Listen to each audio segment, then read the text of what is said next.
Richard Pratt slowly lifts the glass to his nose and he delicately sniffs it. He's really concentrated. He closes his eyes and the top half of his body became a huge smelling machine, receiving, filtering, and analyzing the message from the sniffing nose. Mike was lounging in the chair apparently unconcerned, but watching every move. Mrs. Scotchfield was in the other end of the table looking straight ahead, her face tight with disapproval. Louise had shifted her chair away a little facing the gourmet, and she, like her father, was watching closely. Pratt continued with his eyes closed and moved the glass to his lips and tipped in almost half the contents. With his mouth full of wine, he paused, getting the first taste, but most of it he retained in his mouth and passed on down into his lungs.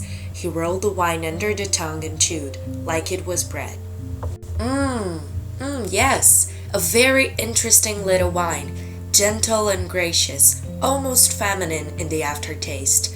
Now we can start to eliminate. You will pardon me for doing this carefully, but there is much at stake. Normally, I would perhaps take a bit of a chance, leaping forward quickly and landing right in the middle of the vineyard of my choice. But this time, I must move cautiously this time, must I not? Pratt looked up at Mike and smiled. Mike did not smile back. First then, which district in Bordeaux does this wine come from? That's not too difficult to guess. It is far too light in the body to be from either Saint Emilion or Graves. It is obviously a Medoc. There's no doubt about that. Now, from which commune in Medoc does it come? That also by elimination should not be too difficult to decide. Margaux? No, it cannot be Margaux. It has not the violent bouquet of a Margaux. Pauillac?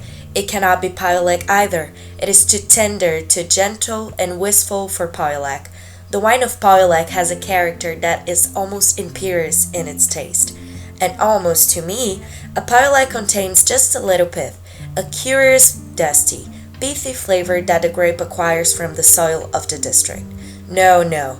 This is a very gentle wine, demure and bashful in the first taste, emerging shyly but quite graciously in the second, a little arch perhaps in the second taste, and a little naughty also, teasing the tongue with a trace, just a trace of tannin. Then, in the aftertaste, delightful, consoling and feminine, with a certain blithely generous quality that one associates only with the wines of the commune of Saint Julien. Unmistakably, this is a Saint Julien. Louise lights up a cigarette. Please don't do that. It's a disgusting habit to smoke at the table. I'm sorry, my dear, but I simply cannot have smoking at table, says Pratt. Now, let me see. Where were we? Oh, yes. This wine is from Bordeaux, from the commune of Saint Julien in the district of Medoc. So far, so good. But now we come to the more difficult part, the name of the vineyard itself. For in Saint Julien, there are many vineyards, and as our host so rightly remarked earlier on, there is often no much difference between the wine of one and the wine of another, but we shall see. I'm trying to establish the growth. If I can do that, it will be half the battle. Now let me see. This wine is obviously not from a first growth vineyard, not even a second. It's not a great wine. The quality, what do you call it? The radiance, the power is lacking. But a third growth, that it could be, and yet I doubt it. We know it is a good year, our host has said so, and this is probably flattering it a little bit. I must be careful. I must be very careful here. Yes, I was right. It is a fourth growth.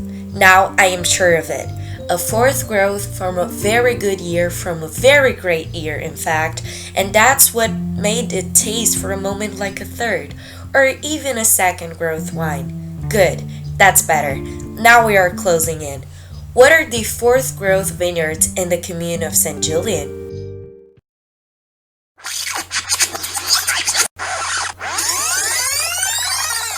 So, Mike, do we have a bet?